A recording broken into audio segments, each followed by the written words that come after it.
Hay magandang gabi sa inyo mga kasawi. Kamusta na po kayong lahat? Naway nasa mabuti kayong kalagayan at mag-iingat kayo palagi mga kasawi na ano ang tatlong sign na balak ka ng iwan ni Mister.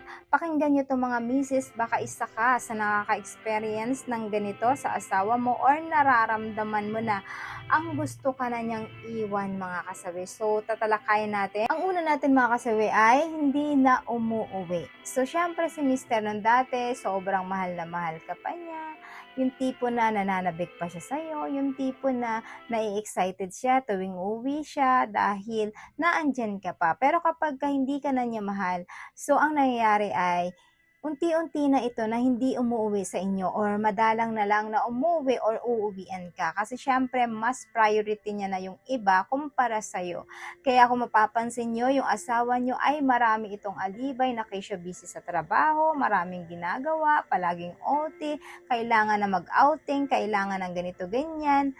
Isa lang ibig sabihin yan, plan na niya na talagang iiwan ka na niya. Hindi niya lang sa'yo masabi ng diretso, kaya dinadahan-dahan ka lang para naman hindi ka mabigla kapag once sa tuluyan ka na niyang iwan mga kasawi.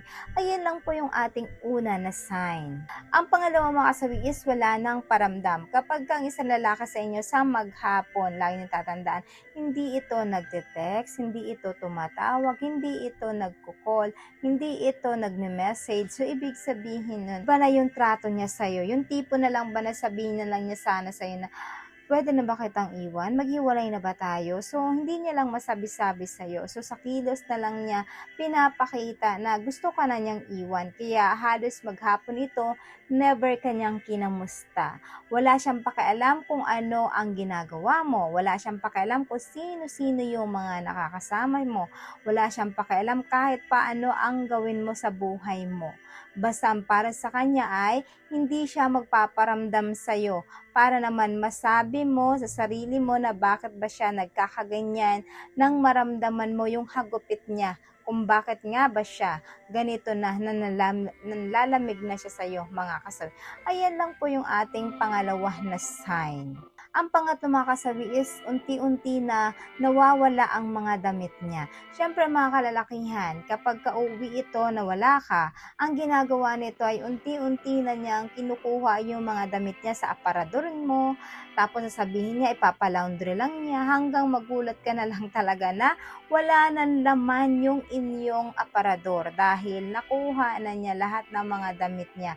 Yung bang tamang tiempo lang kapag wala ka ay unti-unti niyang kinukuha yung gamit niya para naman kapag ka naubos na ito ng bitbit at nadala niya ng lahat yung mga gusto niyang dalhin ay hindi na ito babalik sa'yo. Iiwan ka na lang tuluyan at hindi na ito magpaparamdam, wala na itong explanation at wala na itong sasabihin sa inyo. Kasi dahil doon na siya sa iba mga kasawi. Yun lang yung mga sign na talaga ang lalaki ay yung pangatlo na sign mga kasawi. At syempre hindi mawawala yung aking advice sa topic nito. Lagi niyo tatandaan sa mga kalalakihan.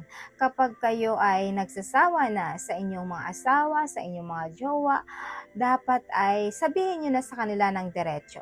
Huwag mo nang saktan sila physical and emotional kasi nga syempre hindi ito nakakatulong sa kanya.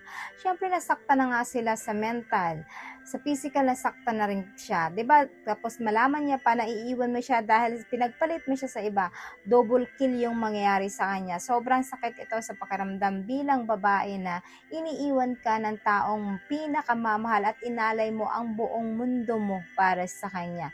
So kapag may bala kayo talaga na hindi ka na nasisiyahan, may bala ka ng iwan, so sabihin nyo na lang diretso sa kanya para isahang sakit na lang ito, at least nalalaman nyo pa na talagang kahit paano ay meron ka pang katiting na awa sa kanya kapag once na sinabi mo na gusto mo na siyang iwan, gusto mo nang makipaghiwalay sa kanya.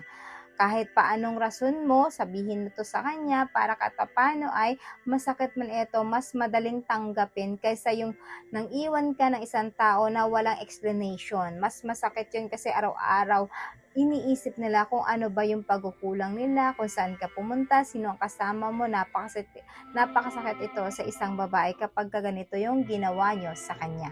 Ayan lang po mga kasawi yung aking advice. Maraming salamat po sa patuloy na pagsuporta nyo sa akin, sa walang sawang pag-share at pag-comment. Sa mga hindi pa po napag-subscribe mga kasawi, pwede kayong mag-subscribe, pwede rin kayo mag-follow para updated kayo sa topic ko araw-araw. Magandang umaga mga kasawi. Mahal kayo ng inyong advisor.